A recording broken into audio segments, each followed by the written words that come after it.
أعوذ بالله السميع العليم من الشيطان اللعين الرجيم. بسم الله الرحمن الرحيم. الحمد لله الذي لا في توحده ودنا في تفرده وجل في سلطانه وعظم في أركانه مجيد لم يزل محمود لا يزال جلت عظمت والصلاة والسلام على صاحب السكينة والمدفون بالمدينة والمنصور المؤيد بالقاسم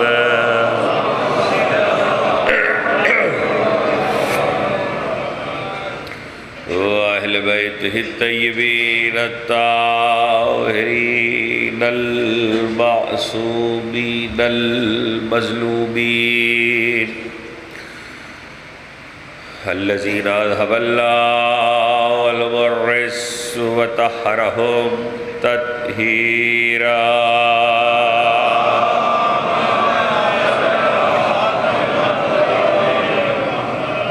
سيما على سفينة النجاة وعين الحياة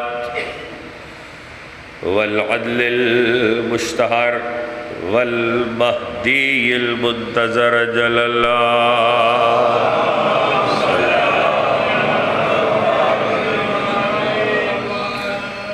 واللعنة الدائمة الباقية على أعدائهم ومنكر فضائلهم وغاصب حقوقهم أجمعين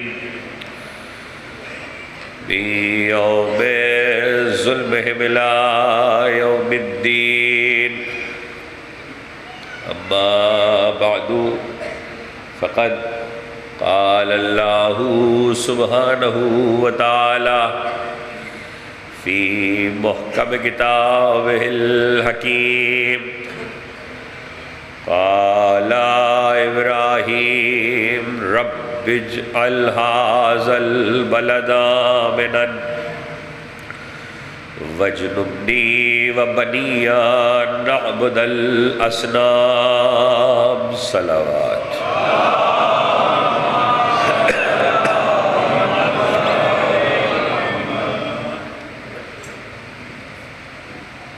دو سو ایک ہجری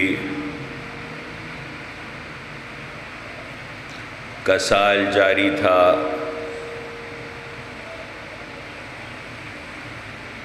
اور مامون نے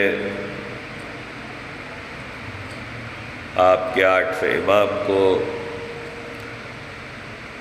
خراسان اور مرو طلب کیا تھا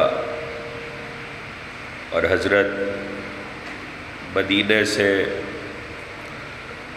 خراسان جا رہے تھے.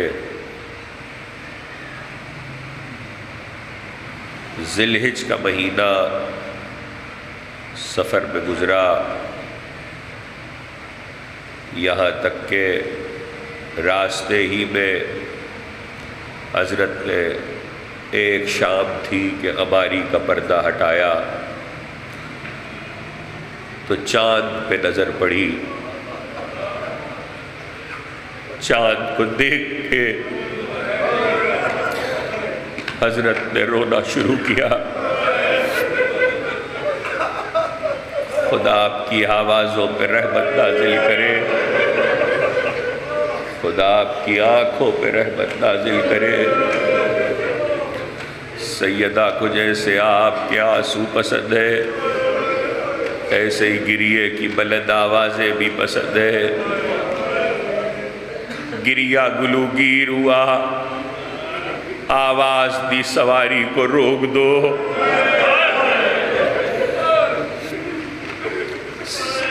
ابن شبیب کہتا ہے کہ سواری روک دی گئی، خیمے لگا دیے گئے۔ حضرت خیمے میں آئے تو کالی شال عزا گلے میں پڑی تھی۔ ابن شبیب حاضر ہوا، ہاتھوں کو جوڑا، کہ فرزند رسول خدا کسی غم میں نہ رلائے، اس گریے کا کیا سبب ہے؟ تو رو کے کہنے لگے ابن شبیب محرم کا چاند ہو گیا۔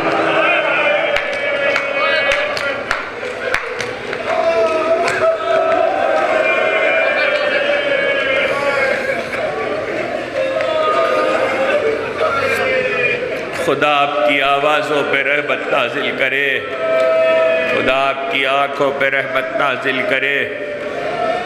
ابن شبیب محرم کا چاند ہو گیا۔ ابن شبیب تیرا باپ شاعر تھا، مرثیہ کہتا تھا کچھ تو بھی کہہ لیتا ہے۔ کہا مولا پڑھ لیتا ہوں۔ کہا تو پھر پڑھ۔ ویرانہ تھا، راستے میں قیام ہوا تھا، کوئی شہر نہیں آیا تھا، وہی خیموں میں ابن شبیب نے مرثیہ پڑھنا شروع کیا۔ حضرت پہ گریہ کیا، مجلس ہو گئی تو کہنے لگے ابن شبیب تجھے معلوم ہے اس چاند میں کیا ہوا تھا؟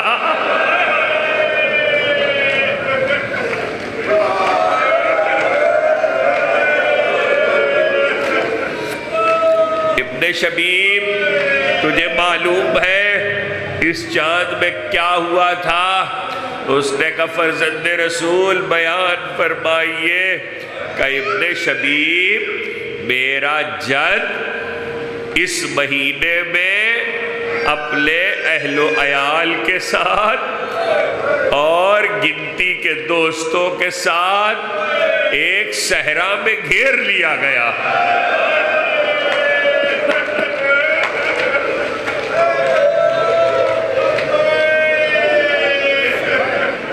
ابن شبیب میرے جد کو گھیر لیا گیا، پانی بند کر دیا گیا،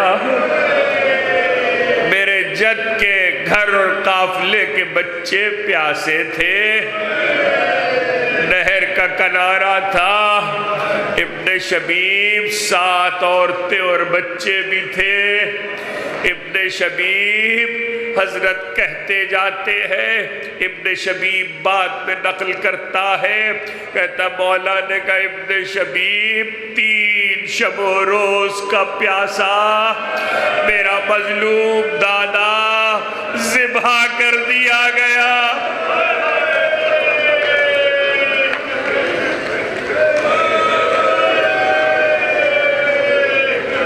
خدا آپ کی آوازوں پہ رحمت نازل کرے، خدا آپ کی آنکھوں پہ رحمت نازل کرے۔ سیدہ کو جیسے آپ کے آنسو پسند ہے، ایسے ہی گریے کی بلند آوازیں بھی پسند ہے۔ کہ ابن شبیب میرا دادا 3 شب و روز کا پیاسا ذبح کر دیا گیا۔ ابن شبیب حسین اکیلے نہیں مارے گئے، ابن شبیب حسین کی گود کے پالے، ارے 9-10 برس کے بھانجے، میری پھوپھی زینب کے لال، 13 برس کا یتیم میرے چچا حسن کا بیٹا، ابن شبیب 32 برس کا برابر کا بھائی۔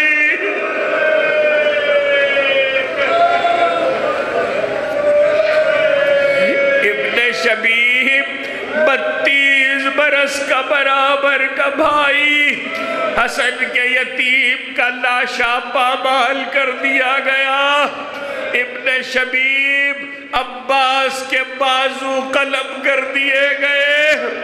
ابن شبیب اسی پہ بس نہیں ہے، ارے رسول کی تصویر 18 سال کا علی اکبر،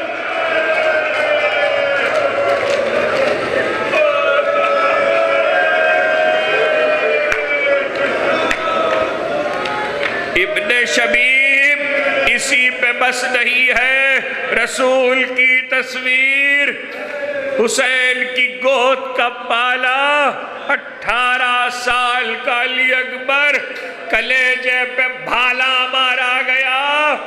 اور پھر ابن شبیب کہتا ہے ایک چیخ نکل گئی کہتے ہوئے ابن شبیب اسی پہ بس نہیں ہے، 6 مہینے کا لال۔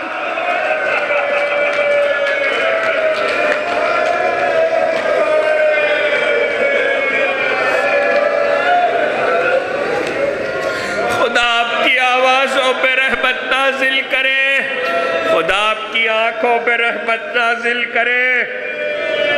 سیدہ کو جیسے آپ کے آنسو پسند ہیں، ایسے گریے کی بلند آوازیں بھی پسند ہیں۔ آغاز فصل ازاں ہے، حضرت روتے جاتے ہیں، آپ کے 8ویں امام، اور کہتے جاتے ابن شبیب 6 مہینے کا لال، پانی کے سوال پر تیر مار کے نہر کیا گیا۔ ابن شبیب اس کے بعد میرا دادا پیاسا ذبح کیا گیا۔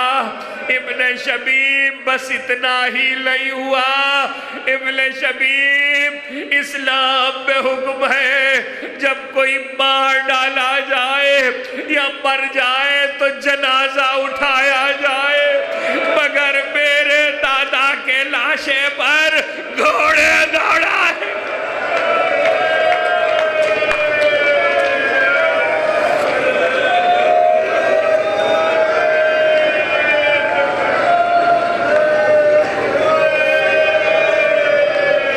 خدا آپ کی آوازوں پہ رحمت نازل کرے، خدا آپ کی آنکھوں پہ رحمت نازل کرے۔ ابن شبیب میرے دادا کے لاشے پر گھوڑے دوڑائے گئے۔ ابن شبیب کہتا ہے جتنے لوگ بیٹھے تھے گریہ بڑھتا جاتا تھا۔ کہتا اس کے بعد جو جملہ کہا ہم میں سننے کی تاب نہ رہی، کہا ابن شبیب لاشیں پامال کیے جانے کے بعد میری پھپھیوں کو اسیر کیا گیا، چادریں چھین لی گئی۔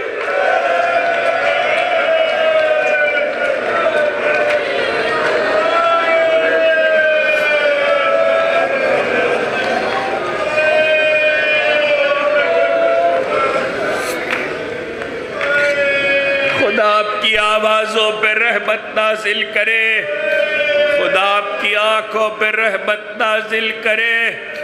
صحرا میں مجلس برپا کی حضرت نے، دستور یہی تھا آپ کے ائمہ کا، جہاں محرم کا چاند ہو جاتا تھا وہی مجلس برپا ہو جاتی تھی۔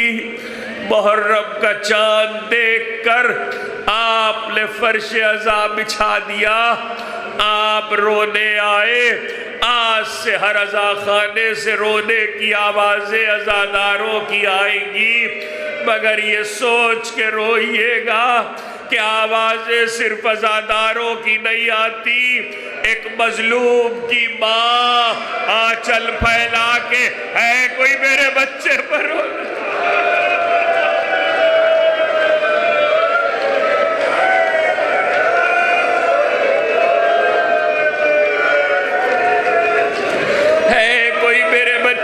رونے والا ہے کوئی میرے لال کا ماتم کرنے والا۔ خدا آپ کی آوازوں پہ رحمت نازل کرے، خدا آپ کی آنکھوں پہ رحمت نازل کرے۔ آغاز فصل ازاں ہے، اس لیے چاہتا ہوں کہ میرے بچے اور جوان یہ باتیں یاد کر لے اور اپنی نسلوں کو بتائے کہ جب رسول نے فاطمہ زہرا کو خبر سنائی تھی کہ تمہارا لال پیاسا مارا جائے گا اور 3 دل کا ذبح کیا جائے گا بھوکا پیاسا، تو زہرا نے پہلا سوال یہ کیا تھا، بابا جب یہ واقعہ ہوگا آپ ہوگے کہ نہیں زہرا میں نہیں ہوگا، کہ علی ہوگے کہ نہیں، کہ حسن ہوگے کہ نہیں، ارے ماں تڑپ گئی کہ میں ہوگی کہ نہیں زہرا تم بھی نہیں ہوگی، کہ میرے بچے پر روئے گا کہاں؟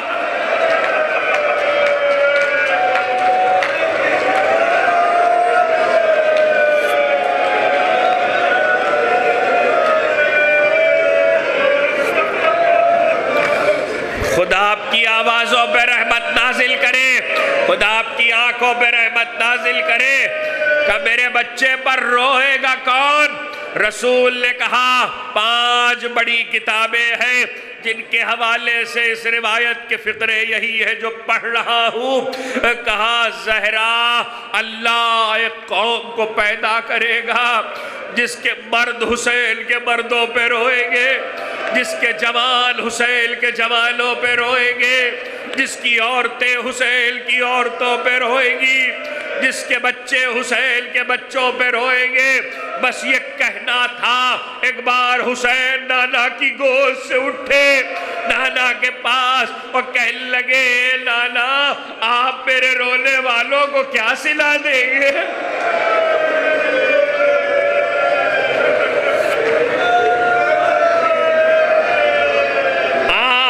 رونے والوں کو کیا سلا دیں گے؟ یہ کہنا تھا کہ رسول نے کہا بیٹا میں شافع محشر ہوں، میں ان کی شفاعت کراؤں گا۔ پلٹے باپ علی کی طرف، کہا بابا آپ میرے رونے والوں کو کیا سلا دیں گے؟ کہ میرے لال ساقی کوثر ہوں، انہیں سیراب کروں گا۔ کہ بھیا حسن تم میرے رونے والوں کو کیا سلا دو گے؟ کہا بھائی جوانان جنت کا سردار ہوں، انہیں جنت میں قصر عطا کروں گا۔ اب 2 باتیں ہیں، پہلے میں وہ بیان کرتا ہوں جو خود حسین نے کہا، اگرچہ وہ آخر کا جملہ ہے اور آپ کے رونے کے لیے بہت ہے۔ کہنے لگے نانا میں اپنے رونے والے کو یہ سلا دوں گا کہ ایک میرا رونے والا اور ایک وہ جو اپنے گھر سے چل کر میری قبر پر زیارت کے لیے آئے گا، ان دونوں کو میں یہ سلا دوں گا کہ جب وہ مریں گے جس دن ان کا انتقال ہوگا اور قبر میں ان پر پہلی رات آئے گی تو حسین ان کی تنہائی میں آئے گا۔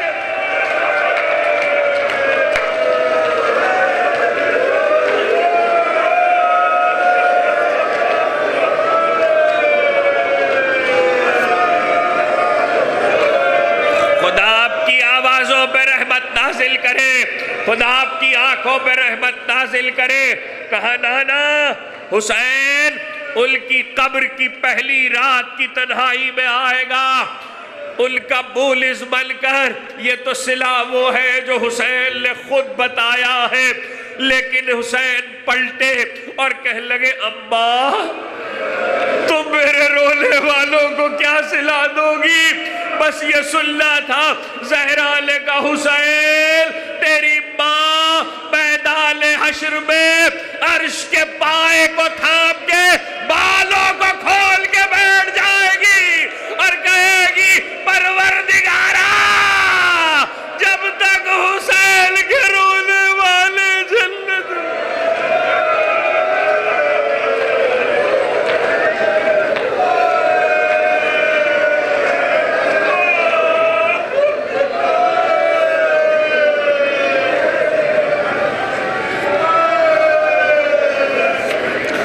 خدا آپ کی آوازوں پہ رحمت نازل کرے،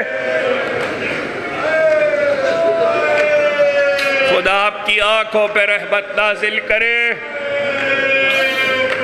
کہا بیٹا زہرا عرش کے پائے کو تھام کے بیٹھ جائے گی، اور کہے گی پروردگارا جب تک حسین کے عزادار جنت میں نہیں جائیں گے اس وقت تک زہرا قدم نہیں رکھے گی۔ لوگوں کو بعض چیزوں پہ بڑے تحفظات ہو جاتے ہیں اور لوگ کہتے ہیں یہ کیوں ہے، یہ کیسے ہے۔ عالم اسلام کی کتابیں دیکھیے، علماء اہل سنت نے یہ حدیث لکھی ہے رسول کی کہ اللہ نے یہ حق مصطفیٰ کا رکھا ہے، اللہ نے یہ حق مصطفیٰ کا رکھا ہے کہ پیغمبر نے کہا جب تک میں جنت میں قدم نہیں رکھوں گا اس وقت تک انبیاء میں سے بھی کوئی جنت میں نہیں جائے گا، انبیاء میں سے بھی کوئی جنت میں نہیں جائے گا جب تک مصطفیٰ قدم نہیں رکھیں گے۔ یہاں تک کی روایت عالم اسلام کی متعدد کتابوں میں موجود ہے۔ یہ روایت جو میں نے پہلے بیان کی یہ ہمارے مسلک کی ساری کتابوں میں ہے، اور اس کے ساتھ یہ روایت موجود ہے کہ رسول کہتے میں تب تک نہیں جاؤں گا جب تک زہرا نہیں جاؤں گا۔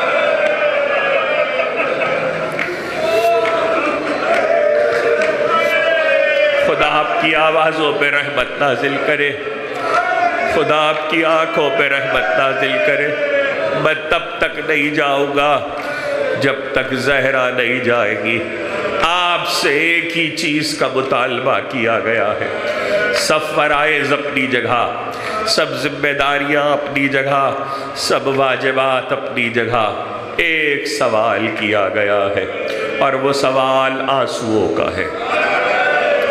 اس سوال کو کبھی مت بھولیے گا، اور اس سوال کی اہمیت کو اس طرح سے بھی میرے بچے یاد رکھیں کہ وہ محبوب خدا، وہ اللہ کا محبوب رسول کہ جس کو پروردگار عالم نے نہ صرف کائنات پہ فضیلت بخشی بلکہ اپنا محبوب قرار دیا، اللہ نے اس رسول پر ایک حکم نازل کیا، قُلْ لَا أَسْأَلُكُمْ عَلَيْهِ أَجْرًا إِلَّا الْمَوَدَّةَ فِي الْقُرْبَى، اور اپنے رسول سے سوال کروایا قربہ کی مودت کا۔ اور یہ مجھے بتانے کی ضرورت نہیں ہے اس مقتدر مجمع کو کہ قربہ کون ہے، مگر یہ بھی یاد رکھیے گا کہ جس محبوب رسول سے قربہ کی مودت کا سوال کروایا وہی قربہ فاطمہ آپ سے آنسو کی سوالی۔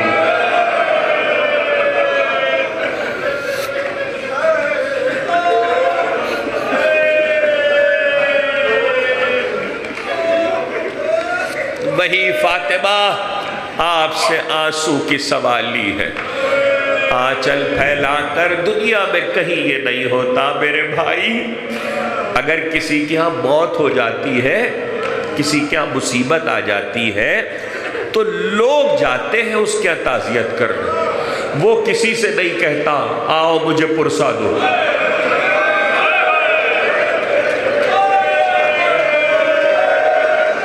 رو لو جتنا رونا ہے،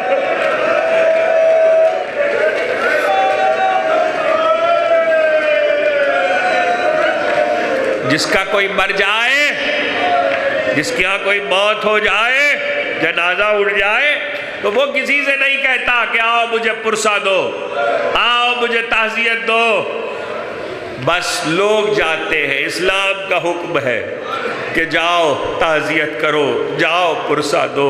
ہونا تو یہ چاہیے تھا کہ اسلام کے رسول کا نواسا مارا گیا تھا، زمانہ پرسا دینے آتا مگر پرسا دینے کوئی نہیں آیا، پرسا دینے کوئی نہیں آیا۔ تعزیانے لے کے لوگ آئے، نیزے بھالے لے کر آئے، گھوڑے دوڑانے آئے۔ ارے وہ دل ہے اور آج کا دل ہے، رسول کی بیٹی سوالی ہے، آنچل پھیلا کے سوالی ہے۔ اور اس سوال کا مطلب بھی سمجھ لیجئے گا، آپ کا آنسو آنکھ سے ٹپکتا نہیں ہے کہ رومال زہرا میں جاتا ہے۔ دوسری بات یہ بھی یاد رکھیے گا، دنیا میں کوئی کہیں کسی بات پہ روئے میں نے ابن شبیب پہ کے بات پر امام رضا کے بیان سے تقریر کو شروع کیا ہے۔ دنیا میں کوئی کہیں کسی بات پہ روئے، اسے کسی بات پہ رونا آئے۔ مولا کی حدیث ہے، اسی وقت کہا تھا ابن شبیب سے، ان كنت باکیا علی شیء، ابن شبیب اگر تجھے کبھی کسی بات پر رونا آئے تو پہلے میرے حسین پہ رونا۔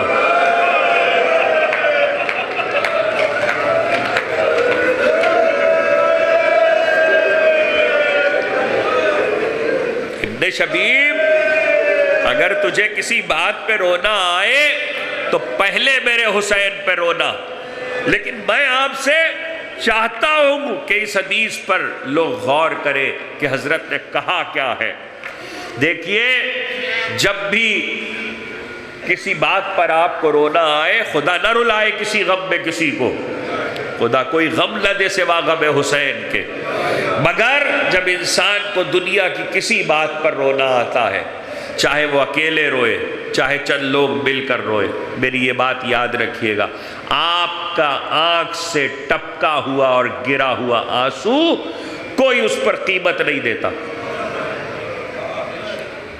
نہ میں نہ آپ۔ میری آنکھ سے آنسو کسی کی مصیبت میں گرے گا، آپ آ کر مجھ سے نہیں کہیں گے کہ آپ روئے ہیں، میں آپ کو آنسو پہ قیمت دے رہا ہوں۔ آپ کسی بات پہ آپ کو رونا آ جائے تو میں آ کے قیمت نہیں دوں گا۔ کیوں دوں گا؟ دنیا کا کوئی آنسو قیمت والا ہوتا ہی نہیں۔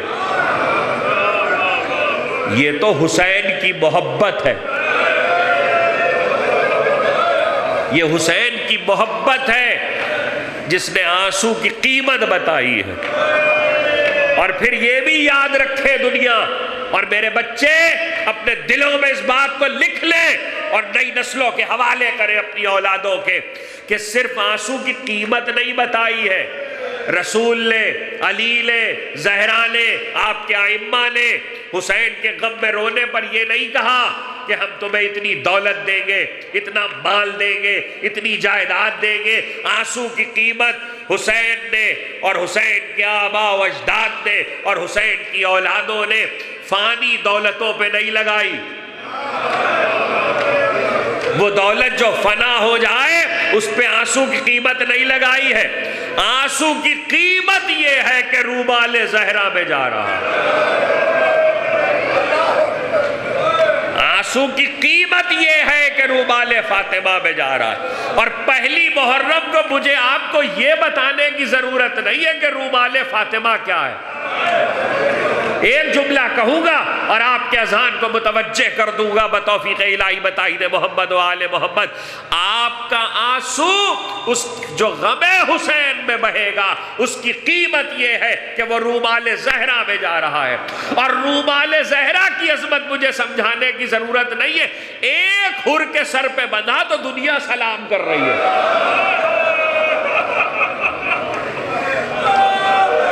یہ رومال زہرا ہے، ایک ہر کے سر پہ بندھا تو دنیا سلام کر رہی ہے۔ یہ آنسو کی قیمت ہے۔ اور میں نے پرسوں رات کو ایک مجلس میں کہا تھا کہ رونے والے یہ سمجھ کے روئے کہ ہم کسی کو خوش کرنے کے لیے نہیں روتے، ایک بات اپنے لطف کے لیے نہیں روتے۔ ہم اس لیے نہیں روتے کہ ہمیں 2.25 مہینے میں رونے میں لطف آتا ہے، ہم اس لیے نہیں رو رہے، نہ ہماری مجلسوں میں آنے کا یہ مقصد ہے۔ ہم اس لیے بھی نہیں روتے کہ ہمیں کسی کو خوش کرنا ہے، ہم اس لیے نہیں روتے، ہم اس لیے روتے ہیں کہ کسی نے کہا ہے کہ رو۔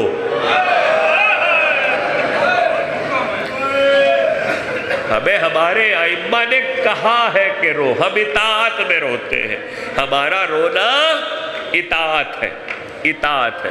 دوسری بات یہ ہے کہ یہ بات بھی بڑی اہم ہے کہ میں نے سال گزشتہ بھی کہیں پر کہا تھا، اور خیر جب گریے کا ذکر آتا ہے تو میں ہمیشہ یہ بات کہتا رہوں گا، اور وہ یہ کہ امام شبلنجی کا تعلق میرے مسلک سے نہیں ہے۔ انہوں نے روایت لکھی ہے نور الابصار میں، علماء اہل سنت میں مصر کے بہت بڑے عالم ہیں، بڑی کتاب ہے نور الابصار امام شملنجی کی، انہوں نے روایت لکھی کہ حضرت امام محمد باقر علیہ السلام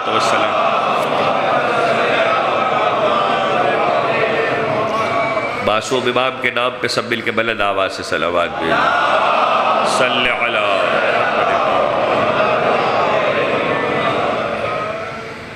ایک بار اور صلوات۔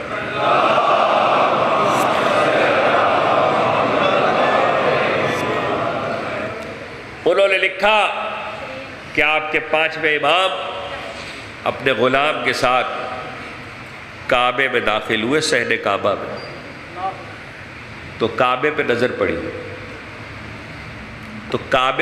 پڑی تو چیخ مار کے روئے۔ آج بھی اکثر یہ ہوتا ہے کہ اگر کوئی مجلس میں چیخ مار کے روئے تو بعض لوگ حیرت سے دیکھتے ہیں۔ تو جیسے ہی آپ کے 5ویں امام چیخ مار کے روئے تو غلام نے کہا، فرزند رسول لوگ دیکھ رہے ہیں۔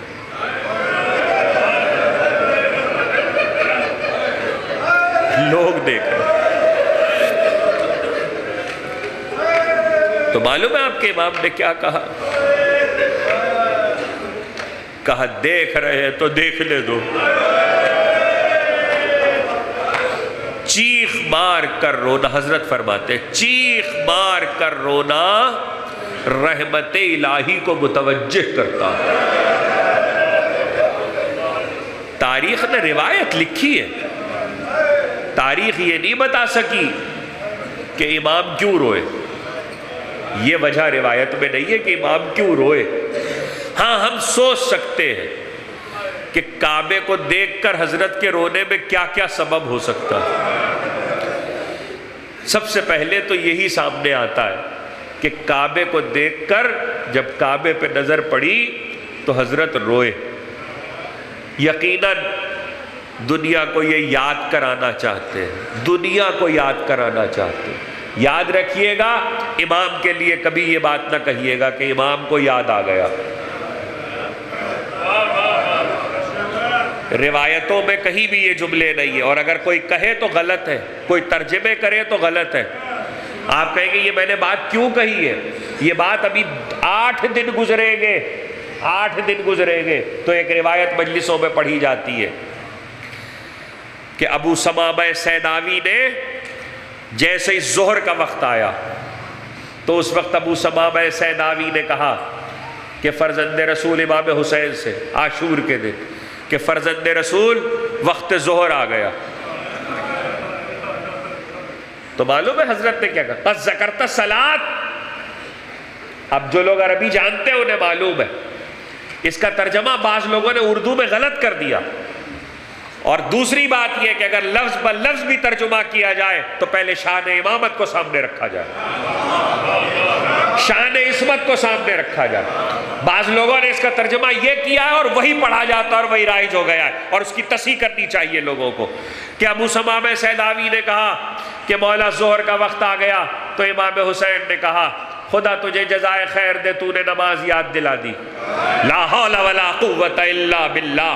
حسین ابن علی کو کوئی کچھ یاد دلائے گا؟ نہیں، خدا تجھے جزائے خیر دے، تو نے نماز کا ذکر کیا، تو نے نماز کا ذکر کیا۔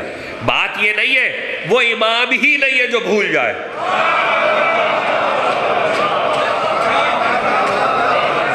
عنوان کا تعارف ہے، تمہید ہے، آغاز ہے، وہ امام ہی نہیں ہے جو بھول جائے۔ ہم اسے امام نہیں مانتے، ہم اسے نبی نہیں مانتے۔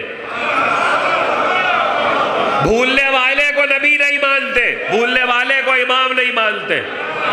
اسی فخر پہ تو 1400 سال سے زندہ ہے۔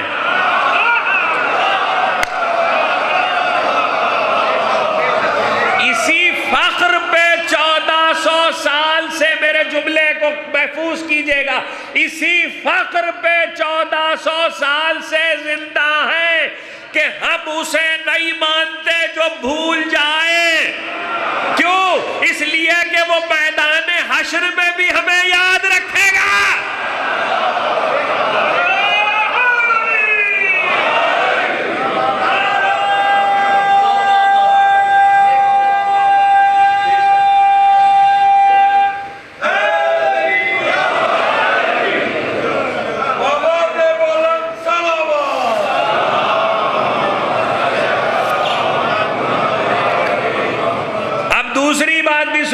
لگے ہاتھوں. جب ہم امام نہیں مانتے تو ظاہر ہے نبی کیسے مانیں گے؟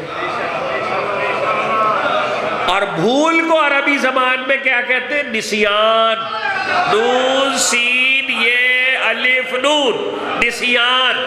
جب ہم امام ہی نہیں مانتے، وسیع ہی نہیں مانتے بھولنے والے کو، تو نبی کیسے مانیں گے؟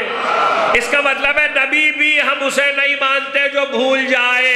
جملہ یاد رکھیے گا، جسے نسیان نہ ہو اسے ہذیان کیسے ہوگا؟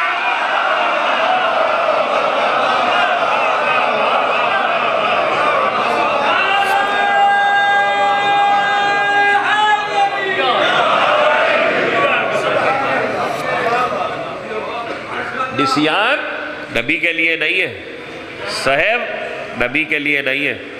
تو حضرت نے روایت مکمل کر دوں اور میں مسجد پر آ جاؤں. حضرت نے کعبے کو دیکھ کر دنیا کو یاد دلایا ہے رو کر کہ یہی گھر تھا جہاں میرے دادا نے حج کو عمرے سے بدلا. حج کو عمرے سے بدلا کعبہ. اور آپ کو معلوم ہے اس کعبے کی خصوصیت کیا ہے؟ خصوصیات پہ تو اب کل سے گفتگو ہوگی، آج عنوان کا تعارف ہے. اس کعبے کی بنیادی خصوصیت یہ ہے کہ آپ، میں، دنیا کا ہر مسلمان جب کعبے میں آتا ہے تو کعبے کے پردے کو تھام کے دعا کرتا ہے، کعبے کے پاس کھڑے ہو کے دعا کرتا ہے. ہم سب بنے ہوئے کعبے کے پاس دعا کرتے ہیں. لفظ یاد رکھیے گا، بنے ہوئے کعبے کے پاس دعا کرتے ہیں ہم سب، مگر حضرت ابراہیم خلیل اللہ کعبہ بنا رہے ہیں اور دعا کر رہے ہیں. کعبہ بنا رہے ہیں اور دعا کر رہے ہیں. تو سنت آئی،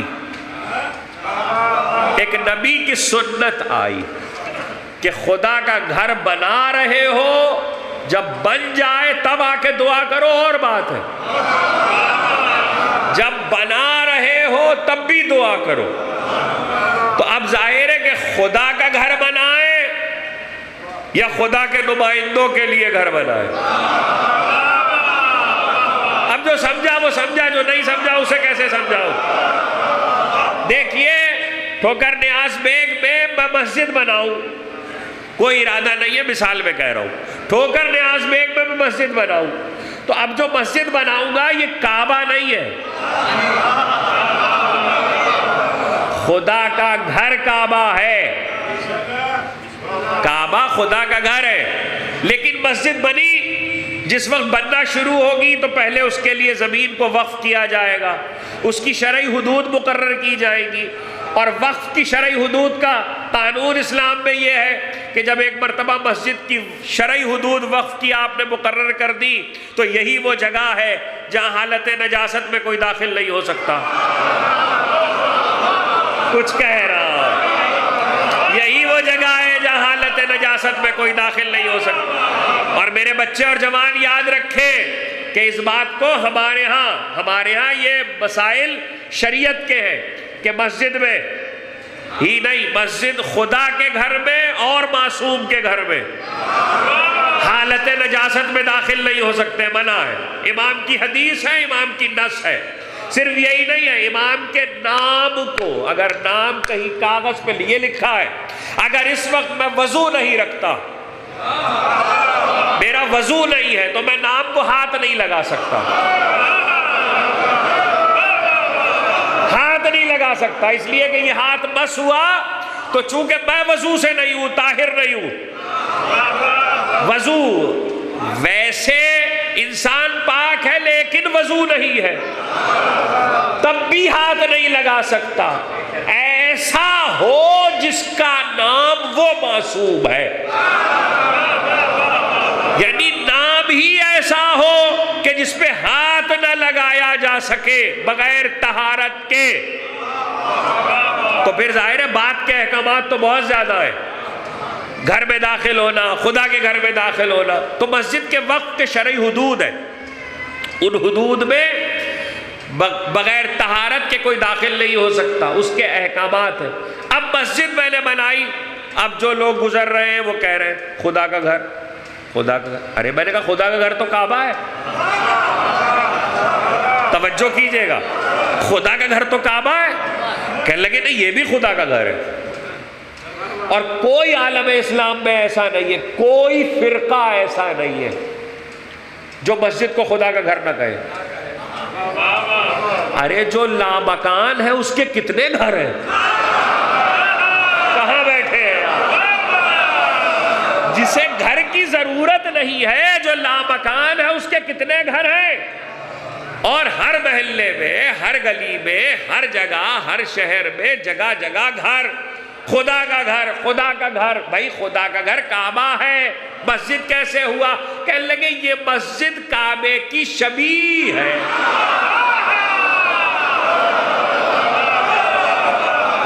یہ مسجد کعبے کی شبیہ ہے۔ اچھا میں نے کہا کعبے میں تو مینار ہی نہیں ہے۔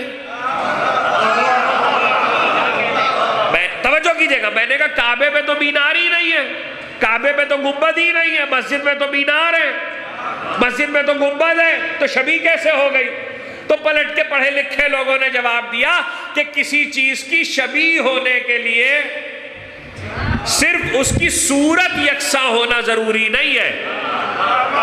چونکہ دیکھیے صورت الگ ہو کوئی فرق نہیں پڑتا، چونکہ مقصد ایک ہے۔ وہاں بھی سجدہ ہوتا ہے، یہاں بھی سجدہ ہوتا ہے، وہاں بھی خدا کی بندگی ہوتی ہے، یہاں بھی خدا کی بندگی ہوتی ہے۔ تو شباہت صورت میں نہیں ہے، صفت میں ہے، صفت میں شباہت ہے۔ وہ صفت کی شباہت کی وجہ سے مسجد کا احترام بھی اسی طریقے سے کیا جائے گا جیسے کعبے کا ہے، اس لیے کہ کعبے کی شبیہ ہے۔ خدا کا شکر ہے آپ نے بتا دیا اسلام میں شبیہ بنانا حرام نہیں ہے۔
صلوات بھی بھیجیے بلند آواز۔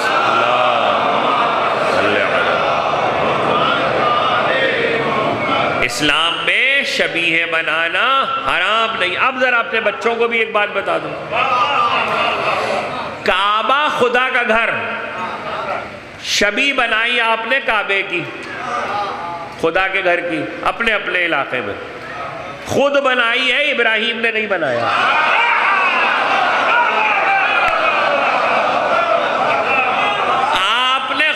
بنائی ہے، اپنے مزدوروں سے بنوائی ہے، اینٹ گارا پتھر سب خود لا کے رکھا ہے۔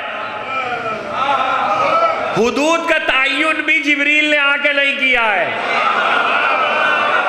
اب جو کعبے کی تاریخ سے واقف ہے انہیں پتہ ہے، حدود کا تعین بھی جبریل نے آ کے نہیں کیا ہے، آپ نے جگہ مقرر کر کے مسجد بنائی ہے، مگر شبیہ ہے۔ کتنی شبیہ ہے، ایک خدا کے گھر کعبے کی کتنی شبیہ ہے، جگہ جگہ شبیہ ہے، اور اس کا احترام ہو رہا ہے۔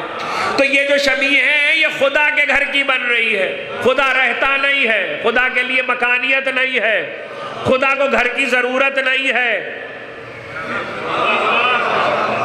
خدا کو گھر کی ضرورت نہیں ہے۔ یہ اور بات ہے بنوایا ابراہیم سے، آیا ابراہیم کا پوتا، کہاں بیٹھا ہے؟ آیا ہے ابراہیم کا وارث، بنوایا ہے ابراہیم سے 5000 سال، 5000 سال پہلے بنا، 5000 سال بعد آئے، 5000 سال بعد آئے، یعنی علی کے آنے سے 5000 سال پہلے کعبہ بنا۔ تو اب اللہ کا اہتمام بھی دیکھیے، اور سجدہ ہو رہا ہے کعبے کی طرف، اور شبیہیں ہیں، اور مسجدیں جتنی ہیں وہ سب شبیہیں ہیں کعبے کی۔ یہ تو کعبے کی شبیہیں ہے، کچھ اور شبیہ سمجھ میں آئی؟ وہ کیا ہے؟ گھر حسین کا ایک ہے، گھر، دیکھیے وہ لفظ یاد رکھیے گا کہ صورت میں شبیہ ہونا ضروری نہیں ہے، اوصاف میں شبیہ۔ گھر حسین کا ایک ہے، محرم آنے پہ گھر گھر عزا خانے، ہر زمین پہ ہر شہر میں امام باڑے، امام بارگاہیں، یہ سب کیا ہے؟ شبیہ ہیں، یہ شبیہ ہیں اس گھر کی۔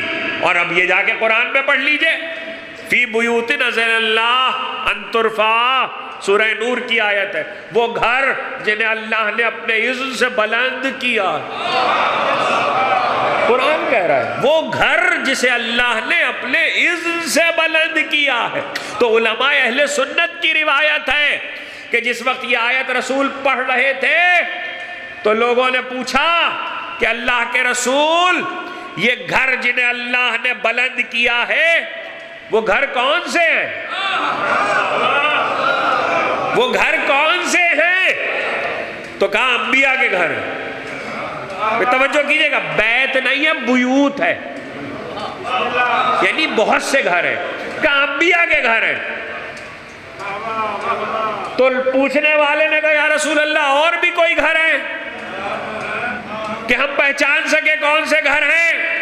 تو اب رسول کہاں بیٹھے ہیں یہ ذہن میں ہے آپ کے؟ مسجد نبوی میں گفتگو ہو رہی ہے، اور ساتھ ہی فاطمہ اور علی کا حجرہ ہے، گھر ہے سیدہ کا۔ تو پیغمبر کہنے لگے یہ گھر بھی انہی میں ہے، یہ گھر بھی انہی میں ہے۔ اب دو باتیں نبی نے کہہ دی، ایک تو انبیاء کے گھروں میں ہے، جملہ کہنے کی اجازت ہے، علی کے گھر کو رسول نے انبیاء کے گھروں میں رکھا ہے، امت کے گھروں میں نا۔ صلوات بھیجے محمد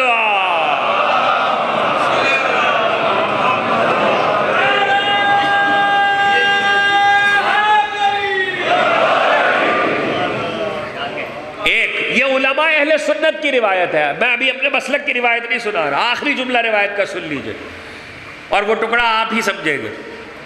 کہنے لگے یہ گھر بھی انہی گھروں میں ہے بلکہ ان سے افضل ہے۔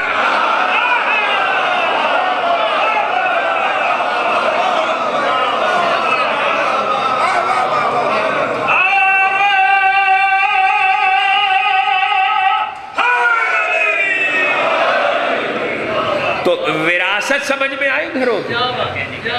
اسی حوالے سے عنوان ہے، اس لیے کہ 5000 سال پہلے جو گھر بنا تھا، آپ کو معلوم ہے اگر میں آپ سے یہ سوال کروں حضرت ابراہیم کہاں رہتے تھے؟ حضرت ابراہیم کا گھر کہاں تھا؟ کعبہ تو خدا کا گھر ہے، حضرت ابراہیم کہاں رہتے تھے؟ یہ جسے آپ حتیم کہتے ہیں، حتیم جو لوگ جانتے ہیں، کعبے کے مکعب میں چوکور ہے کعبہ، تو ایک سمت وہ ہے جہاں ایک چھوٹی سی دیوار ہے، انسان کے شانے تک آتی ہے، اس کے باہر سے طواف کیا جاتا ہے۔ جنہوں نے نہیں دیکھا، جو نہیں جا سکے، خدا انہیں لے جائے، لیکن تصویر دیکھے، ویڈیو دیکھے تو آپ کو پتہ چل جائے گا۔ تو اس کے باہر سے طواف کیا جاتا ہے، اس کے اندر سے طواف باطل ہے، آپ اس کے اندر سے طواف نہیں کر سکتے۔ وجہ کیا ہے؟ وجہ یہ ہے وہ کعبے کا حصہ ہے، وہ کعبے کا حصہ ہے، اور وہ حضرت ابراہیم کے گھر کا پائی باغ ہے، وہ حضرت ابراہیم کے گھر کا پائی باغ ہے۔ اور عالم اسلام کی حدیثیں سن لیجئے، میں ابھی اپنے مسلک کی تو کوئی بات ہی نہیں کر رہا، اس جگہ پر جو حتیم ہے حضرت ابراہیم کے گھر کا پائی باغ ہے، وہاں حضرت اسماعیل کی قبر ہے، وہاں حضرت اسماعیل کی قبر ہے، ان کے بیٹے کی قبر ہے، جناب حاجرہ کی قبر ہے۔ تو اگر باقی قبروں پہ اختلاف ہو تو دو قبریں تو بہرحال ہے، ایک اسماعیل کی قبر ہے، ایک حاجرہ کی قبر ہے۔ اچھا یہ بھی چھوڑ دیجئے، یہ بھی عرض کروں میں آپ سے، آ رہی ہے آواز؟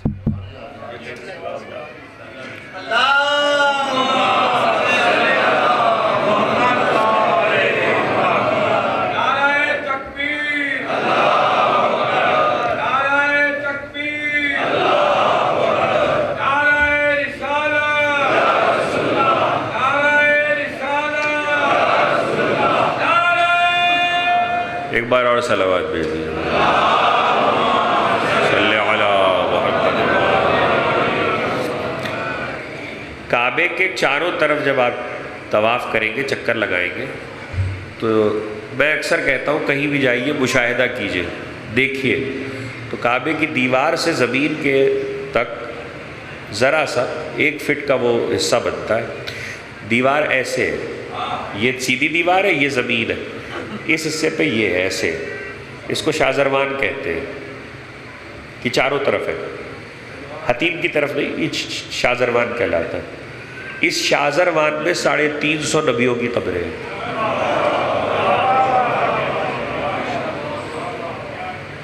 350 نبیوں کی قبریں ہیں۔ تو اگر کسی قبر پر اختلاف بھی ہو تو حاجرہ اور اسماعیل علیہ السلام کی قبر پہ کوئی اختلاف نہیں ہے، عالم اسلام میں بھی روایتیں اسی حتیم میں۔ کہنا صرف اتنا ہے کہ طواف کرنے والے اندر سے نہیں کر سکتے کہ قبر باہر رہ جائے، طواف اندر کر لے۔ کہہ گیا جو کہہ گیا۔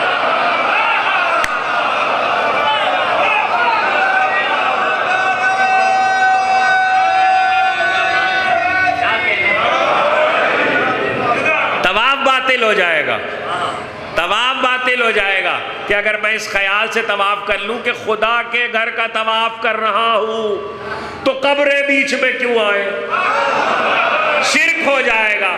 آپ نے غور نہیں کیا، شرک سے بچنا چاہوں گا حج چلا جائے گا۔ اس کا مطلب یہ ہے کہ اللہ یہ بتا رہا ہے کہ میری حجتوں کو چھوڑ کے عبادتیں نہ کرنا۔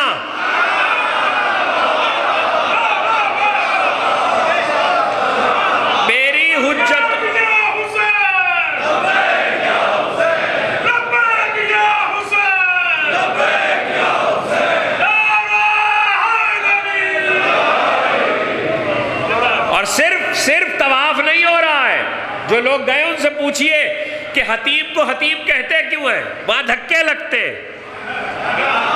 ہر آدمی۔ اچھا دنیا میں ابھی یہاں مجمع بہت ہو جائے، میں باہر نکلوں اور آپ کو ذرا سا دھکا دے دوں کہ آپ ہٹیے اور مجھے رستہ دیجئے، تو اگرچہ یہاں عبادت تمام ہو چکی ہوگی لیکن وہ عام حالت میں بھی ایک مسلمان کا دوسرے مسلمان کو دھکا دینا، ایک مومن کا دوسرے مومن کو دھکا دینا جائز نہیں ہے، اخلاقیات میں روا نہیں ہے، اسلام نے اسے بھی منع کیا ہے۔ یہی لوگ سوچ لیں جس اسلام میں دھکا جائز نہ ہو، وہاں کسی مومن کی بے حرمتی، اس کا قتل، وہ کیسے جائز ہوگا؟ حتیم کا عالم یہ ہے کہ حتیم میں ہر ایک دوسرے کو دھکا دیتا ہے اور کوئی کسی سے نہیں کہتا یہ دھکا کیوں دے رہے ہو، کہنے لگے بھائی یہاں پر دھکا دینا بھی ثواب ہے، کیوں؟ تاکہ ہمیں 2 رکعت نماز پڑھنے کا موقع مل جائے۔ تو حتیم کے اندر 2 رکعت نماز اندر کے علاقے میں، طواف باہر سے ہوگا، نماز اندر پڑھنے کے لیے 2 رکعت آپ وہاں پر ایک دوسرے کو دھکا دے کے 2 رکعت نماز کا ثواب چاہتے ہیں، اور وہیں پہ قبریں ہیں۔ اس کا مطلب ہے قبروں کے پاس حج بھی ہوتا ہے، نماز بھی ہوتی ہے۔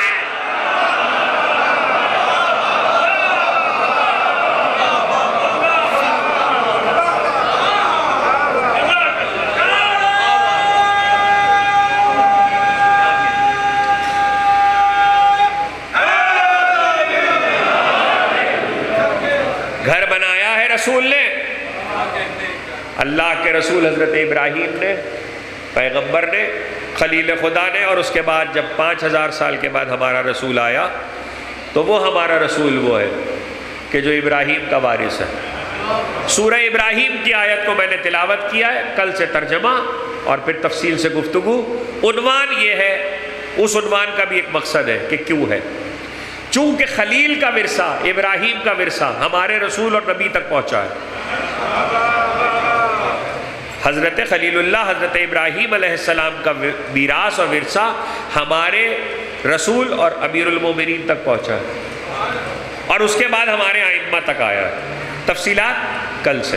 ایک بات، ایک تو یہ بنیادی چیز ہے۔ دوسرا، عنوان جو رکھنے کا سبب ہے وہ پہلے بتا رہا ہوں، عنوان بعد میں بتاؤں گا۔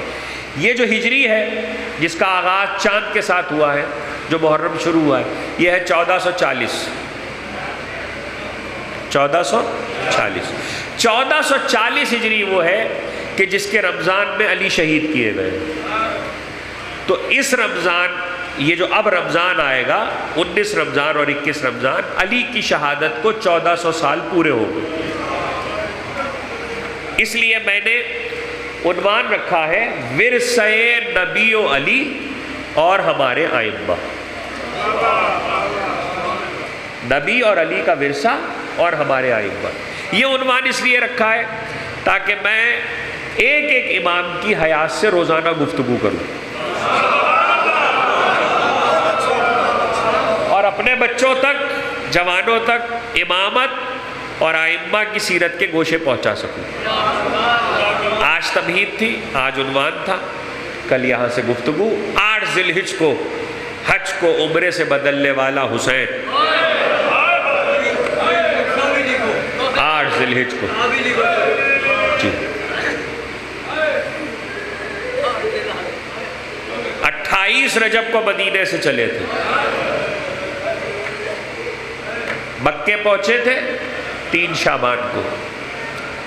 4 مہینے کا کم و بیش عرصہ ہے کہ جو مکے میں قیام کیا ہے، مگر ذی الحجہ کی 28 رجب کی 28 تاریخ تھی کہ حسین ابن علی نے مدینے سے چلنے کا فیصلہ کیا۔ جب حاکم مدینہ ولید کے دربار سے حسین واپس آئے تو رات کو گئے تھے 27 تاریخ کو، مغرب کے بعد، مغربین کے بعد رات کو گئے تھے۔ دربار سے حسین گھر نہیں آئے، دربار سے نبی کی قبر پر آ گئے۔ ساری رات حسین کو نبی کی قبر پہ گزری، ساری رات گزار کر فاطمہ کا لال نانا سے باتیں کر کے جب حسین فجر کے فریضے کو تمام کر کے، نوافل ادا کر کے اب واپس ہوئے، تو جب رات کو مغربین کے بعد گھر سے چلے تھے تو زینب نے دروازے سے رخصت کیا تھا۔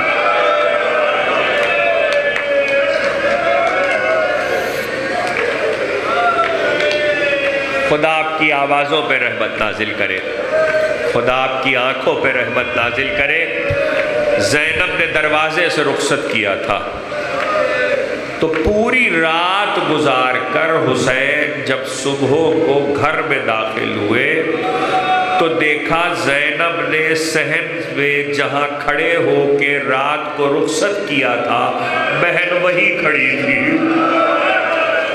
رات گزر گئی، زینب حجرے میں نہیں گئی۔ حسین نے کہا بہن تم حجرے میں نہیں گئی، کہا بھیا تم گھر سے باہر تھے، بہن کو قرار کیسے آتا؟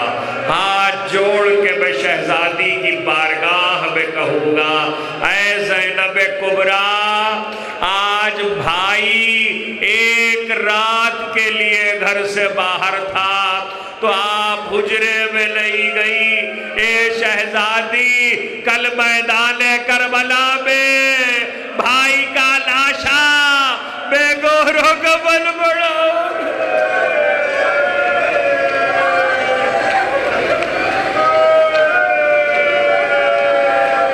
خدا آپ کی آوازوں پہ رحمت نازل کرے، خدا آپ کی آنکھوں پہ رحمت نازل کرے۔ جب گھر میں داخل ہوئے تو کہا زینب اب ہم مدینے میں نہیں رہیں گے. اور اس کے بعد عباس سے کہا عباس 2 جملے کہے, بھیا فہرست تیار کرو, اور دوسرا جملہ یہ کہا کہ بھیا سامان سفر تیار کرو. ادھر سامان سفر تیار ہونا شروع ہوا, ادھر فہرست تیار ہوئی. فہرست تیار ہوئی تو ایسے میں سب کو خبر ہو گئی کہ کون کون جا رہا ہے. سب جا رہے ہیں مگر فاطمہ صغرا نہیں جا رہی. خدا آپ کی آوازوں پہ رحمت نازل کرے, خدا آپ کی آنکھوں پہ رحمت نازل کرے. ابھی آپ سکندر صاحب سے سن رہے تھے فاطمہ صغرا گھر میں رہ گئی. رہنے والوں میں جناب ام ہانی ابو طالب کی بیٹی, علی کی بہن, حسین کی پھوپھی, ام سلمہ رسول کی زوجہ, حسین کی نانی, اب جناب ام البنین عباس کی ماں. یہ وہ بیویاں ہیں. ان کے ساتھ صغرا. صغرا علیل تھی, صغرا کو غش آ رہا تھا, غش سے آنکھیں کھولتی تھی. ایسے میں زینب پاس بیٹھی ہے, ام لیلہ پاس بیٹھی ہے, ماں موجود ہے. صغرا کو خبر ہو گئی سامان سفر اٹھ رہا ہے, کون کون جا رہا ہے. پھوپھی اماں زینب نے سر جھکا کے کہا بیٹا سب جائیں گے. کہا سب جائیں گے, صغرا نہیں جائے گی. کہا آقا بھائی حسین کی مرضی یہی ہے, صغرا تم مدینے میں رہو گی. ایک بار کہا اچھا کیا بھیا علی اکبر بھی جا رہے ہیں؟ کہا علی اکبر بھی جا رہے ہیں. کہا کیا چچا عباس بھی جا رہے ہیں؟ کہا چچا عباس بھی جا رہے ہیں. بس یہ سننا تھا کہ صغرا نے کہا اچھا اب میں سمجھی کہ صبح سے چچا اور بھیا صورت دکھانے کیوں نہیں آئے.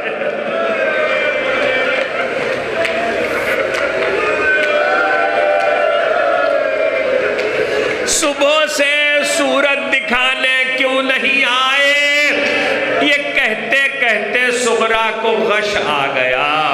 تھوڑی دیر گزری تھی, ادھر سامان سفر تیار تھا, ادھر حسین صغرا کے حجرے میں آئے.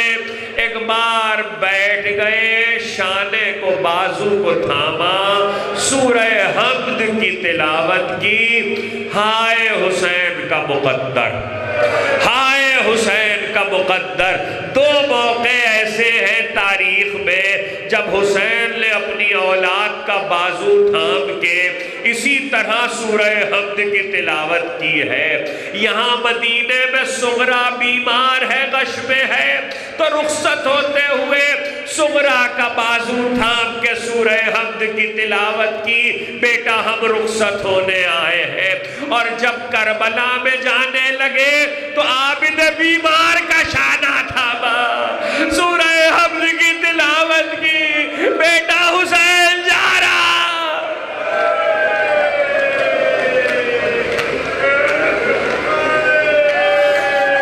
خدا آپ کی آوازوں پہ رحمت نازل کرے, خدا آپ کی آنکھوں پہ رحمت نازل کرے. بہت ساری وجوہات تاریخ نے لکھی ہے کہ آخر صغرا کو حسین کیوں نہیں لے کر گئے, مگر میں کوئی وجہ نہ پڑھتا ہوں نہ سناتا ہوں. ایک وجہ ہے جو سارے علماء جس کے قائل ہیں وہی یاد رکھیے کہ حسین کیوں نہیں لے کر گئے. یہ علماء اہل سنت نے بھی لکھی ہے وجہ, شیعہ علماء نے بھی لکھی ہے. وجہ یہ تھی کہ صغرا بھی روکا تھا نا میں نے تقریر کو شبیہ پر. صغرا سر سے پاؤں تک, سر تا قدم فاطمہ زہرا کی شبیہ تھی, دادی کی تصویر ہے. حسین نے نہیں چاہا کہ میرے بعد جب بیویاں بازاروں میں پھرائی جائیں تو رسول کی بیٹی کی شبیہ بے مغلوب.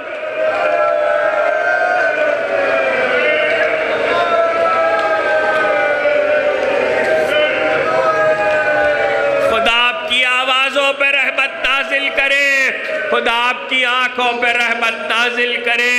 سیدہ کو جیسے آپ کے آنسو پسند ہے ایسے ہی گریے کی بلند آوازیں بھی پسند ہے۔ آنکھیں کھول کے صغرا نے غص سے کہا بابا سب جا رہے ہیں، حسین نے کہا بیٹا نانی ام سلمہ بھی تمہارے پاس ہے، اماں ام المنین بھی تمہارے پاس ہے، بیٹا پھپھی ام ہانی بھی تمہارے پاس ہے۔ آپ کو پتا یہ بی بی کون ہے؟ ابو طالب کی بیٹی، یہ سب سے بزرگ ہے اس وقت خاندان میں، حسین کی پھپھی علی کی بہن۔ جب انہیں خبر ہوئی کہ حسین عراق جا رہے ہیں تو انہوں نے بھتیجے کو بلایا اور کہنے لگی بیٹا بنی ہاشم کے خاندان میں ایک روایت ہے، ایک طریقہ ہے۔ کہا وہ کیا پھپھی اماں؟ کہا بیٹا جس رات جنوں کے عورتوں کے رونے کی آواز آتی ہے تو بنی ہاشم پہ کوئی مصیبت آنے والی ہوتی ہے۔ بیٹا کل رات سے جنوں کی عورتیں رو رہی ہیں، میں سمجھ گئی کوئی مصیبت آنے والی۔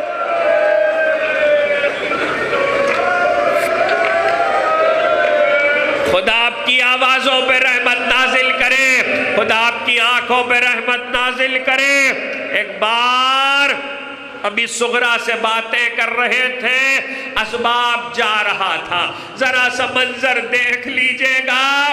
صغرا جہاں پر آرام کر رہی تھی اس حجرے کا دروازہ بالکل سامنے تھا، دروازے کے باہر دالان تھا، دروازے پہ پردہ پڑا ہوا تھا۔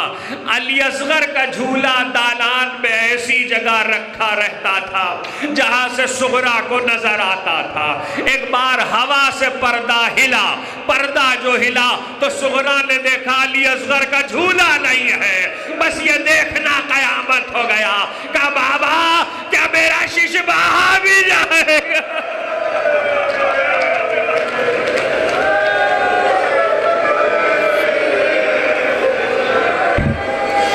خدا آپ کی آوازوں پہ رحمت نازل کرے، خدا آپ کی آنکھوں پہ رحمت نازل کرے۔ کیا میرا ششماہ بھی جائے گا؟ حسین نے کہا صغرا علی اصغر بھی جائیں گے، قافلہ چلنے کو تیار ہے۔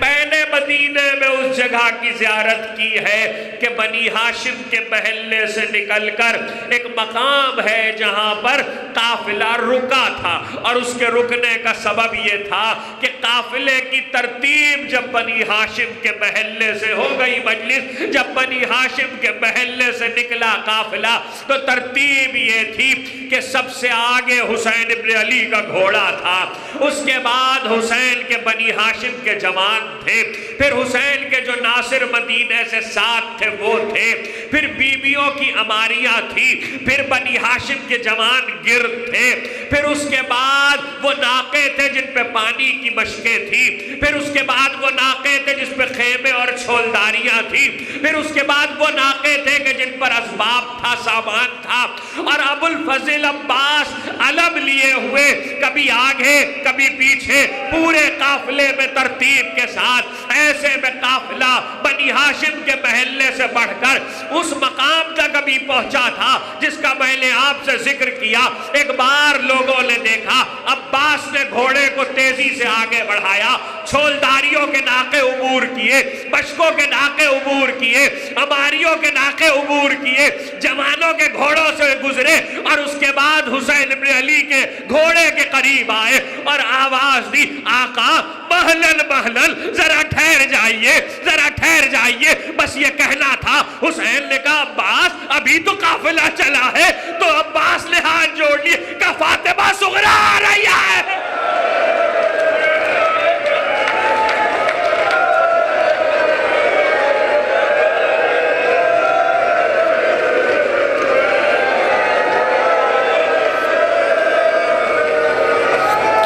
خدا آپ کی آوازوں پہ رحمت نازل کرے، خدا آپ کی آنکھوں پہ رحمت نازل کرے کہ فاطمہ صغرا آ رہی ہے۔ بس یہ سننا تھا۔ ایک بار حسین ابن علی نے گھوڑے کو رہوار کو روک لیا، رہوار ہی نہیں روکا گیا، عباس نے حکم دیا قناتیں لگائی جائیں، قناتیں لگائی گئی۔ اماریاں اتاری گئی، قافلہ ٹھہر گیا۔ ایسے میں ایک مرتبہ سغرا قریب آئی۔ حسین نے کہا بیٹا تم نے تو ہمیں رخصت کر دیا تھا۔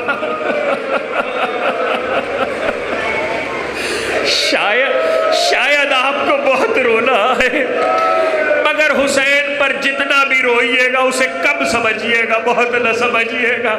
کہا بیٹا تم نے تو ہمیں رخصت کر دیا تھا۔ آپ کو پتا یہ جملے حسین نے 2 دفعہ کہے ہیں، 2 دفعہ۔ آپ یہ 2 دفعہ کب کہے؟ ایک سغرا سے مدینے میں کہا جب سغرا ملنے آئی، کہا تم نے تو ہمیں رخصت کر دیا تھا۔ دوسرا اس وقت کہا جب سکینہ نے ذوالجناح کی ٹاپوں سے لپٹ کے باپ کو روکا، کہا بیٹا تم نے تو ہمیں رخصت کر دیا تھا۔ سغرا نے کہا بابا ایک بار، یہ ہو گئی مجلس، ایک بار علی اصغر کی صورت دیکھ رہا۔ صاحبان اولاد، خدا آپ کی اولاد کی خوشیوں سے کلیجے ٹھنڈے رکھے، ایک بار علی اصغر کی صورت دیکھنا ہے۔ حسین نے علی اصغر کو طلب کیا، گود میں حسین کے آئے، سغرا کی گود میں دے دیا۔ جانے بہن بھائی میں کیا باتیں ہوئی کوئی نہیں بتا سکتا۔ ہاں کچھ دیر گزری، جناب ام رباب آگے بڑھی، علی اصغر کو بلایا، وہ نہیں آئے۔ جناب ام کلثوم آگے بڑھی، ہاتھ پھیلائے، علی اصغر نہیں آئے۔ جناب زینب آگے بڑھی، ہو گئی مجلس، آخری جملہ، علی اصغر کو آواز دی، علی اصغر نے بہن کی گود نہیں چھوڑی۔ اتنی محبت سغرا سے کرتے ہیں، جب سب نے کوشش کر کے دیکھ لی، علی اکبر آگے بڑھے، سجاد آگے بڑھے، عباس آگے بڑھے، علی اصغر نہیں آئے۔ ایسے میں حسین آگے بڑھے، علی اصغر کے کان میں کچھ کہا، بس کان میں کچھ کہنا تھا، علی اصغر نے بہن کی گود چھوڑ دی۔